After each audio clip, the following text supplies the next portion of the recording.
session to provide information on municipal financing with an opportunity for public to ask questions. Well, I guess this is me too. It's my nice night to talk. And I won't be exceptionally long, but what I did is, and the interesting thing is, I'm putting on a seminar in about 2 months on municipal finance, so this is perfect. You didn't have to pay me to figure all this stuff out because I'm writing this program on this, and that's why it was all on my desk when it came up at your last meeting. And I'm not gonna go through a lot, and I know that John's on the video, there he is, and he knows twice as much as I do about the accounting aspects of it. But I thought it would be good just to talk about general government funding, and understanding that government funding basically operates differently than business or budget funding, because you have to understand that there's no profit motivation in cities. That's not what it's about. Plus, oftentimes, I mean, there were, I think I wrote down, let's see what I wrote down. I think it's like 13 points I wanted to make. That's a terrible number, so I hope it's not 13. But the bottom line is some points you have to understand. The first one is that you budget annually, you approve your budget, but your budget is based upon your best estimates and your best guess. Because you very much are estimating what your incomes are going to be and what your expenses are going to be. Your expenses are generally easier to control than your income is. I mean, how many people would have known that we were going to have, funds flowing from the federal government the way they have over the last 2 years? You couldn't have predicted that. And if you could, I'd like a few things to talk to you about the stock market. But that's important to understand. The second thing is, oftentimes you pay your bills with last year's money. And that's a concept that a lot of people don't recognize in the budgetary process, is that when you run a business, you just kind of keep flowing. But theoretically in a city, when you hit your closing date, you close the budget and you start all over. But where does the money come from to pay that first month's expenses? It comes from last year's money. And so it's money you really budgeted for the previous year to spend, but if you didn't keep it in the budget, you wouldn't have it to get through the first several months. I mean, this isn't so bad for municipalities as it is for school districts. And school districts would go nuts if they had to have the actual cash available when the school year starts. Because that's just not the way that counties pay out the money from the taxes as they're paid over the year. So you often have to recognize that the budget and the revenues are often not the current cash. It's last year's cash, not this year's budgeted revenues, and not this year's budgeted expenses. It's really last year's cash based upon last year's revenues, and then the expenditures oftentimes are very close. Some of them drag a little bit, but mostly often they don't. So it's another one of those things you have to keep in mind. The other thing you need to keep in mind is you have multi-year projects, but you have a budget that's only a 1-year budget. You don't have 2 and 3 and 4 and 5-year budgets. I mean, if you were in a business, you would have a 3 or 4 or 5-year budget. You cannot bind the next council. In other words, you can only bind your council and your council year. You can't say that, okay, next council year they're going to do this. You don't have that authority. The new council will come in, they can change the rules. They can say, we're not going to get that new fire truck. I always pick up fire departments because that's one of the biggest budgetary items. You say, well, we voted for it last year. Well, we're voting not to get it now. And that's one of the things about government that can be very frustrating, because if you were in business, if you had to have a new end loader, you'd have to have a new end loader. And you would have budgeted for it, you would have been planning it out on a 5-year plan or a 4-year plan or whatever the case may be. And that's just not how city finances, or municipal finance, I should limit to cities. The other thing is, and I really want to emphasize this because this is probably one of the biggest points I can make, is you can't compare your community to another community. That's the one thing you cannot do. I mean, you cannot take a town that's, or a city that's your size and say, okay, well, this is just like this town. Because different communities operate differently. You have a water system, I think it's a water system, that's a public utility that's separate from your city budget. Where other cities have alliance, or they have, they have private systems, and so you can't compare those budgets, because if you look at how you do business and how some other city does business, it could be very, very different. Certain cities want their squad cars to be one way, other cities want their squad cars to be another way. And some cities turn over vehicles much quicker than other cities do. Some cities are very, very happy with furniture that's falling apart. Other cities transfer, all the time. So, in other words, you have to look at, plus different cities function differently. And interesting enough, there's nothing in Wisconsin statutes that says a city has to function in a certain way. There's certain things you have to do, but they don't tell you how to do it. And that's because our home rule. We have the ability in the state of Wisconsin to do things differently. It's like law enforcement. You can, probably picking up the wrong topic, like something else. It's like street cleaning. You could hire a private person to plow all your snow. There's nothing says you have to have your own public works department. You could hire everything out if you wanted to do that. Now, that's not the way it's traditionally done, but you could do that. So just keep in mind that trying to compare cities to cities is very, very difficult. I had fun last night because we took a city along the Minnesota border and we compared it to another city in the heart of the north. And they're exactly the same size city. If you look at their demographics, they look like they should be the same. But you had almost a 50% differential in many of the budgetary items. Why? Because there's different issues when you're 25 miles from Minneapolis than if you're 150 miles from civilization. I mean, it's different issues, and that's why it's really unfair to say, well, I looked at such and such a community, because there's just way too many factors. Number 5 point, as I said, there's no fixed rules in allocation of costs. That's another thing that I pointed out, and somebody asked about, well, if we took away and got rid of this department, let's say we get rid of the, I don't want to pick on them. We got rid of the fire department. We got rid of the fire department, which we could. And we just said, we're gonna enter into a contract with Keel to provide all the fire services. Something really ridiculous. I wanna go way wild. Okay.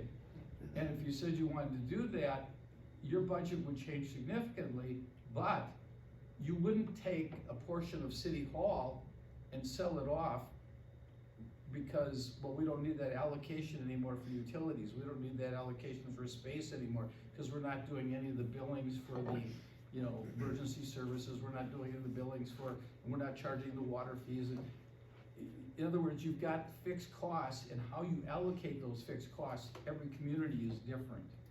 And I think that's important that you understand that. Population makeup also has an significant alteration on expenditures and resources.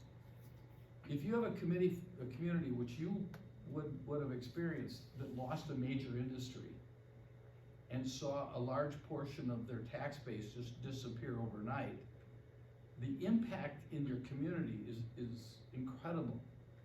Likewise, if, like Mount Pleasant, Wisconsin, suddenly, Foxconn says, we're coming, and we're gonna build this big thing, and suddenly the prices went up all over, and people were building, and stuff, because Foxconn doesn't really come, but if the value in the amount of money that Pleasant is putting into their infrastructure is incredible.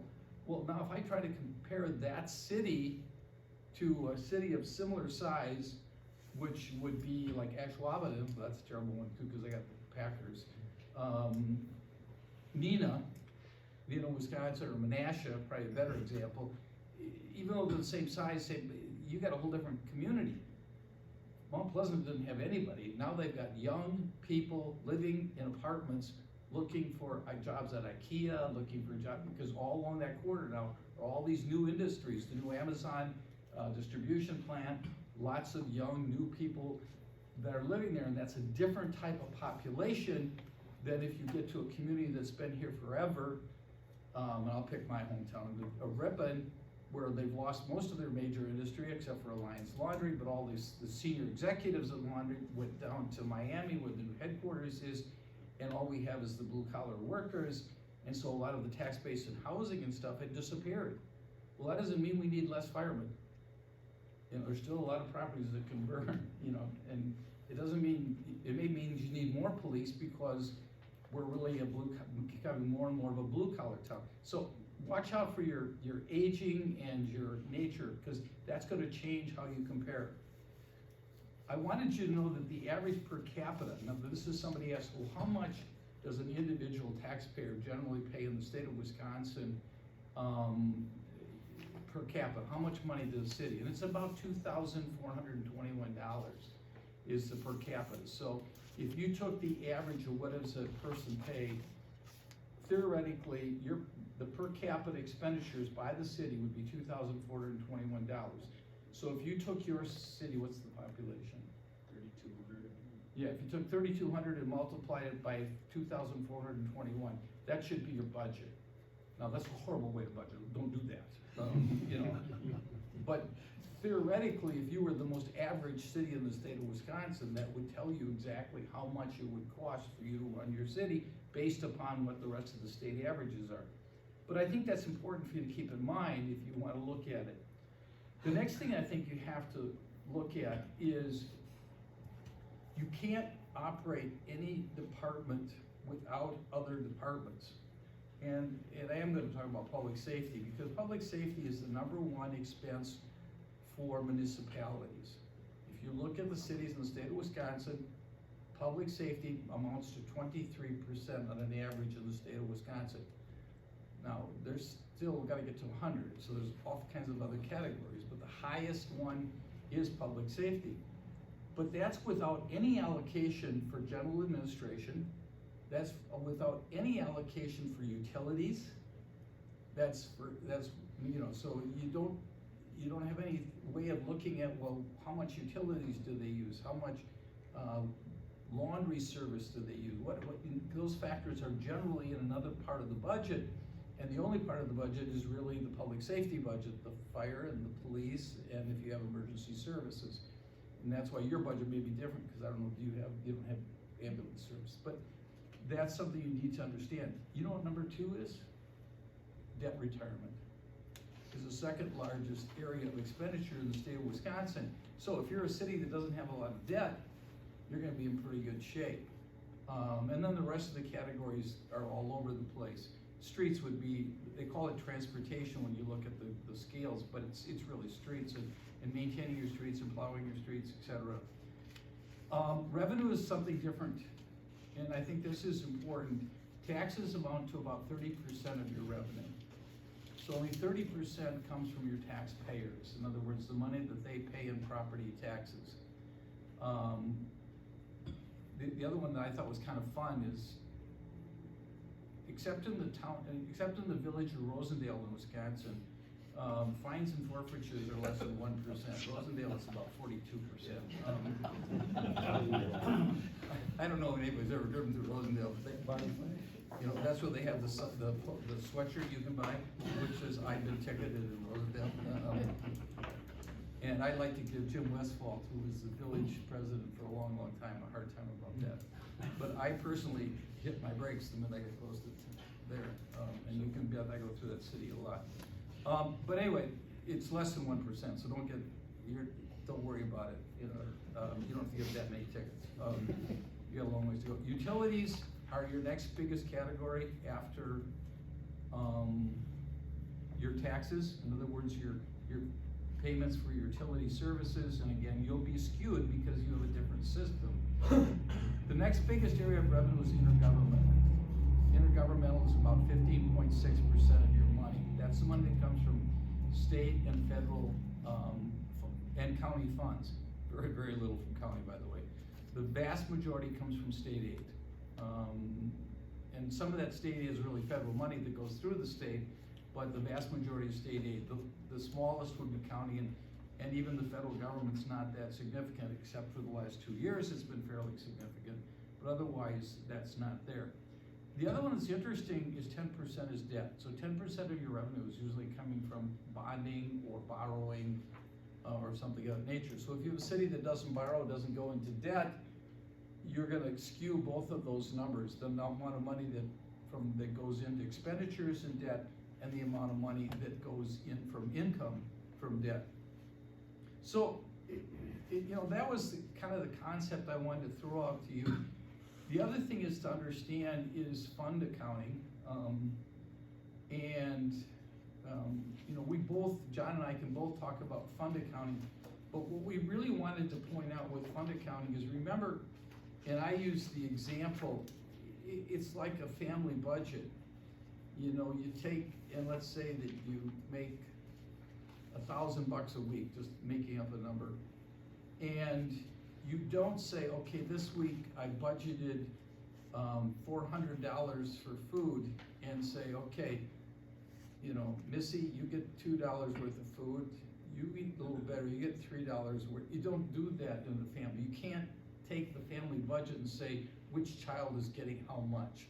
And that's really what government's like too, is you can say we have this much money in tax dollars, and we can say that 23% of it can go to the administration, but 23% is not, 80% of that 23% could come from state funds. In other words, it couldn't come from taxes, it could all come from certain grants that you received in a given year. ARPA's gonna skew that number this year.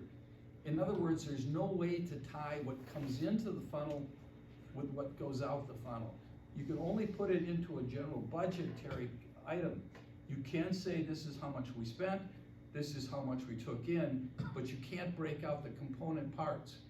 If we could, I would love to send my money to Washington and say, I'd like to pay for Highway 41 between Oshkosh and Neenah so that it fixes up, because it's terrible to drive all the time. But we all know we can't do that. And so the allocation is almost impossible unless you have a designated fund. If someone says, I'm going to give $1,000 for parks as a grant or a gift, they could give that money and they could restrict it and say it all must be used for parks. But some of that could be used for administration.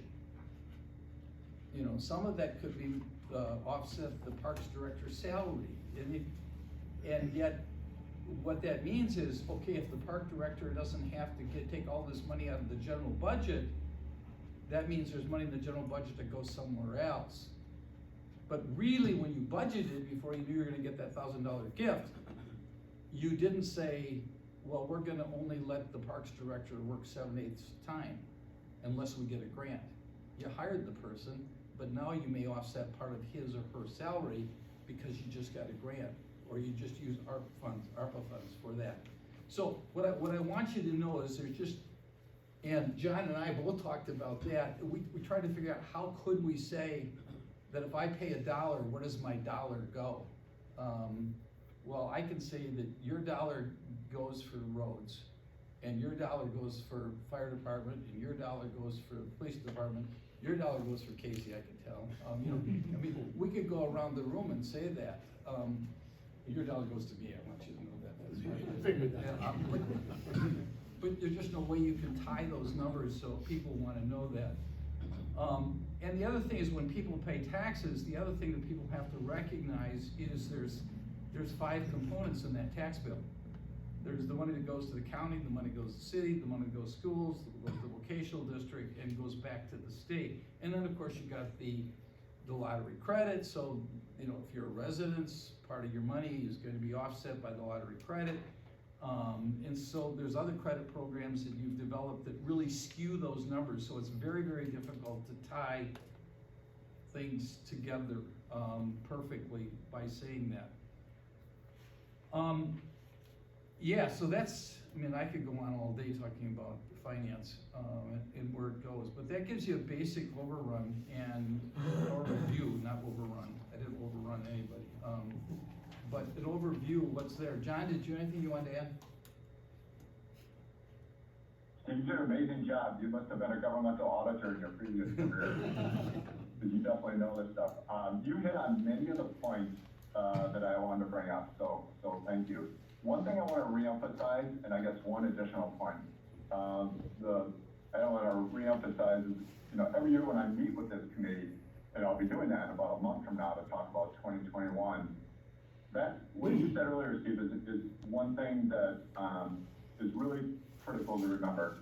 It's very hard to compare, impossible to compare community to community. You can do it, but does it really hold much weight? It really doesn't. And when I come in and talk about where the city is as far as fund balance levels, or how much debt you have, or how much debt you pay, and some other things, I usually bring in data from other cities in Wisconsin of comparable size, purely for your information, not so much to compare yourself towards to or try to strive to. What I always say to you and every place else I go is, what's way more important is how do you compare to yourself? How are you trending? Is your debt load going up? Is your fund balance declining? Where are you going? And that's what each municipality has to keep in mind. And the way you kind of get there is creating policies. You have a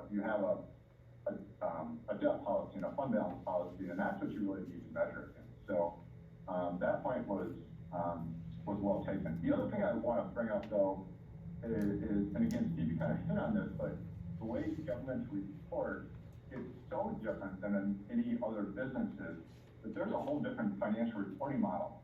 You know, businesses go by, public companies, they go by the FASBs, right? The Financial Accounting Standard Board. It's a standard setting body, whole set of rules. But governments have their own set of rules, the GASB. And so they're kind of similar, but there's some definite differences in the way that they report in your financial statements looks entirely different. And, you know, the kids that we hire out of college, they're like starting over. This is not what they learned in college, it's so different. So I'm just gonna point out a couple things, just take a minute. Can you see my screen if I see that, can't you? Yeah. Is that a financial statement? Mm-hmm. Okay, great. So this is 2020 income statement for your general fund. So just like Steve was saying, it's really a near-term focus where we're talking about where did you land for the year and what resources are available for the next year. So here's all your revenues of the general fund, right? The taxes, here's all those intergovernmentals that come in, the state aids and the shared revenue, permits, charges for services coming down. So in the end, you had about 2.6 million in revenues. And then a completely different way of looking at the expenditure side is not what did we spend on those specific revenue sources, but where did we spend it? Which departments? And here's all the different departments that we call general. Here's, for instance, the public safety, police, fire, libraries down below in their area, and then we get to the bottom line. And then to make things even more kind of different or convoluted, there's another set of statements, or schedules I should say, in your financials. They're in the very front. And GASB, again, the standard setting body, said about 20 years ago, they said, you know what, this isn't enough. We also want to present government kind of like a business, but not entirely. So what we're going to do is we're going to take this modified accrual, this kind of near or short-term focus, and we're going to try to convert it to long-term. The problem is nobody really uses it, but it's here. And so you can see, for instance, going back to public safety, this breaks it down by function. So again, within public safety, we've got fire and police and a couple other categories. These are the costs, those hard costs, salaries, supplies, things like that. But it also includes the long-term costs that we work with Katie and Lori on to determine, and that includes depreciation on those specific assets, some vested benefits, pension expense, those areas, to come up with the cost. And then how much can we specifically identify in revenues, fines, fees, specific grants that are attributable to those departments, and then we get to the cost. Here's the true cost of paying public safety for the city of New Holstein. And Steve, I heard you mention, I forget what you said exactly, but I refelt it when you said it, and yep, the cost of providing public safety is, I think it was 33 or 34% of those imposed. The biggest number of all those, right? So, the way you pay for all these functions or costs for the city are through the general revenues. So again, property taxes, shared revenues, investment income, and things like that. They kind of take that 2.5 million funding gap, and they say, okay, well, we got about 2.7 here. We got some pilot coming in from our water utilities, and so that's where we ended the year. So it's a really unique way of presenting the numbers, and even converting all those expenses like I was talking about, the vested benefits, the depreciation on buildings and cars and stuff, it still doesn't capture all the costs, because this isn't a cost accounting, right? For those of you that have or perhaps still work in manufacturing, cost accounting is really common there. That's the way you figure out what it costs to make a widget. So that's not how government works. But this is a step towards the way government looks. This is going to be redone in the next few years, by the way this looks. But the intent is to give users of the financials of, information just like Steve was saying. Where do you spend your money? Well, it's public safety, street, and it's debt, and that probably constitutes about 70-80% of all of it. So I don't know if that helps at all too, but happy to entertain any questions or. Anybody have any questions? I do. For the public safety, that's considered like your police, your fire department, stuff like that. So you said roughly, what our tax base from the city, we pay roughly 33 to 34%.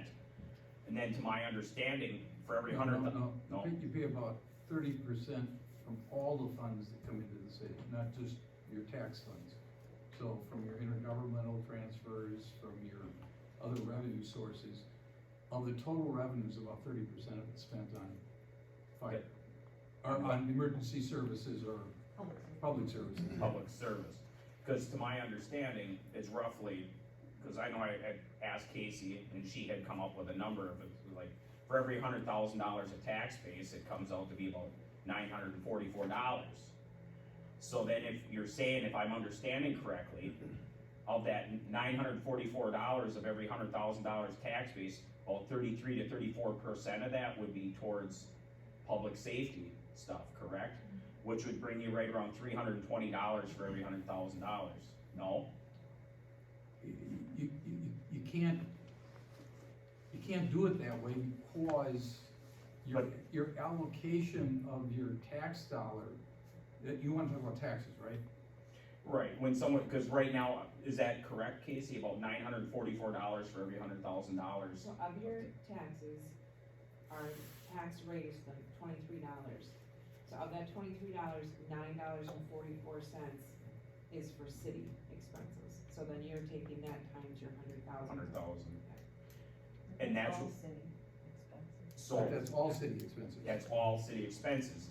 Then roughly of all city expenses, 33 to 34% of that would be towards. No, because there's a larger percentage of intergovernmental money that goes towards public service that would go for public service, that would go for libraries, for example, or go for, well, yeah, for libraries or some of the other expense categories.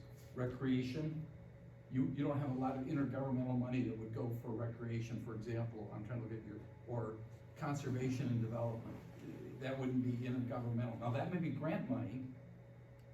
See, that's a problem. You can't just take one category of funds, because you have several categories of funds. So the other funds pay for some of this. So, Yes. so technically, so what we're saying is, if you were to make some major savings towards the police department, you'd be taking away some funds from other entities that would be paying towards it. Some other entities are paying towards some of these major things, correct? You wouldn't necessarily Depends on where translate, you're applying it. But, but it wouldn't we're necessarily talking, translate to taxes directly. It's not like, I think, is that what you're getting at? Like if we reduce the cost of this, people that live here will pay less taxes. It doesn't. that wouldn't change it, because you wouldn't be getting the funds from somewhere else, so it wouldn't change the taxes. Well, yeah, it would, for example, it would interfere with some of your matching funds. Correct. And So it we would wouldn't, also interfere with, what is the cost of providing the service? Because you may not get money from some of these other sources for providing the services unless it's your own law enforcement department, because the way those funding programs are set up, those intergovernmental funding programs are set up, they're to fund local departments, whereas if you don't have those local, that's what the state of Wisconsin done really quick when they went to privatizing prisons. They thought they're gonna save just tons and tons of money, and they did for 1 or 2 years, but then suddenly, and the other thing that, and John can talk about this, you know, he talks about depreciation, we don't pay taxes, so there's no real advantage other than projecting how long something's gonna last, you know, so the biggest problem, I think, that makes it hard is the consequences have to be broken down into every category. So yes, somebody could probably sit down for a given year, snapshot, and say in the year 2021, law enforcement or public safety cost this much money, and it brought in this much money, absent taxes now, I'm not going to Correct. taxes. And then how much tax And do then people pay for? after I allocated all that, now I've reduced my total cost of public safety down to this.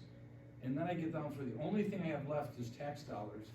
Then I could probably say how much tax dollars really goes to pay for, public safety, presuming that I can allocate all those other funds first. Wouldn't you suggest, John? I was gonna say that there is a way, that some cities will try to capture costs for specific functions that is shared throughout, let's say IT or a carpool, a bunch of cars that other departments use. And that's called an internal service fund, and that gets back to what Steve said, the fund accounting concept. Well, an internal service fund is truly like I said, it's internal. But that's not done for, library or police or the clerk or, departments like that, because one, it would become unduly complex, to break all that out. And two, a lot of functions of the city, don't serve internally, they serve the public, so it's just not done, for those kinds of functions. It's internal, and so I think it would be, you just don't see it, yeah. John, I got a question for you. Moving in the future, or coming up, do you foresee shared revenue being stable, increasing, or decreasing? The shared revenue that we get from the different sources. Steve, do you wanna address that? You might have a better read on what's going on at the legislature. Yeah, I would tell you in the year 2022 and the year 2023, shared revenue is gonna be pretty good. My crystal ball breaks after that, because I can't tell you what the election of 2022 is going to do, and I certainly can't tell you what the election of 2024 is gonna do. But I think that shared revenue, I think what you're going to see, I mean, again, I watch this in the legislature all the time, is you're going to see a push for regionalization. And they're gonna tie shared revenue to regionalization, where you're going to get a bigger bang for your buck if you try to do regional services. I really think that's what's being talked about. And that could significantly hurt areas like this, because it'll really significantly help major metropolitan areas that are, I mean, even the Fox Valley, if you took the Appleton, Little Shoe, Kaukauna, Kimberly, it's really easy for them to do shared services. I mean, their roads all intersect anyway, there's nothing between. Or like what they did in Milwaukee, I think you know that, and the chief could probably tell me more, but there's the Metropolitan Police Department that encompasses just about all the suburbs that surround Milwaukee, and they have one department. And that department is theoretically saved a lot of money, but if you ask Milwaukee County what it's done to them, is it stole their best officers, because they have a tendency to pay more money, and then more problems are in Milwaukee. So I could see the legislature saying, okay, we're gonna take money from that Metropolitan Police Department, we're gonna make them pay for part of Milwaukee's public safety. I could see the governor doing something like that, because that's where the problem is right now. You know, we can think the problem is here in our area, but I think that's where shared revenue is going to, when we go to the regionalization, you're gonna see more money going to Dane County, Kenosha County, Racine County, Milwaukee County, Ozaukee County, Washington County. I just think that's where it's coming, because. So what you're saying is if we can't, if a community like our size cannot do the consolidating, which what you're speaking to, like a larger city could, the funds aren't gonna be applicable for us like they would to the larger cities. Not in the same volume, that's what I'm saying, yeah. Well, volume, percentage, it's not gonna be the same, I mean, it's gonna be lesser for us than it would be a larger community. I just think there's no doubt about that. It's politics right now. It's politics in the year 2021, 22 too. And you, for example, just you can see that in the whole healthcare industry. I mean, look at how your local hospitals are disappearing like faster than greased lightning. And yet we have, you know, brand new hospitals in a city like Milwaukee. Well, hold it, why can't we take one of those and put them, you know, but anyway, I'm not in charge. Some days I'd like, just for one day, I'd like to be the benevolent dictator. I'd straighten it all out. Keyword being benevolent. Any other questions? I'm sorry. I was gonna ask any other questions. Yeah, and I don't know about John, but I love answering these questions, because it makes me think, and I like to think, so. I do too, absolutely. That's why I've been doing this so long. I did read, in the League of Municipalities, I think about a year or two ago, in that magazine, that fight for municipalities, you know, on the shared revenue they're getting, as compared to the metropolitan area with Class Valley, it's not fair. It's not fair.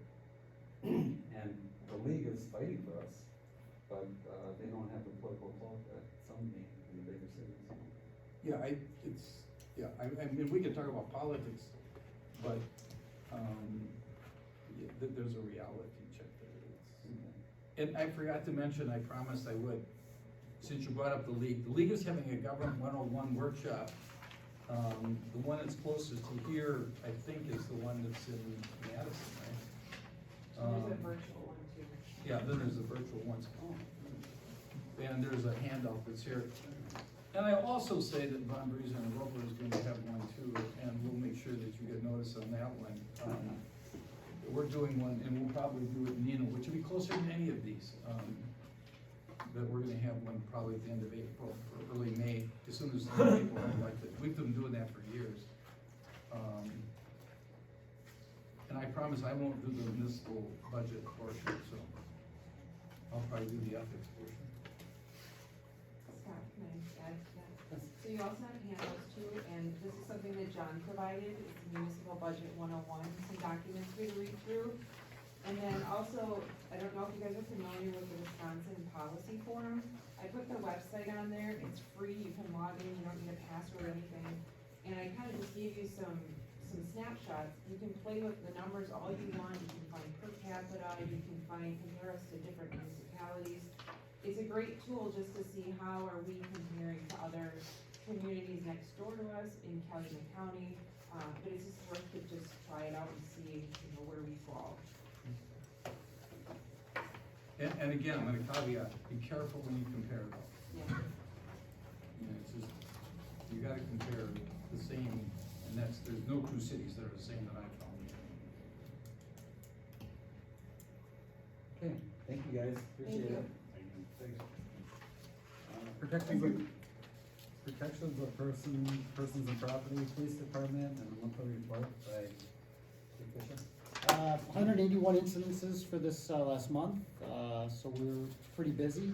We're still short, but we did hire somebody.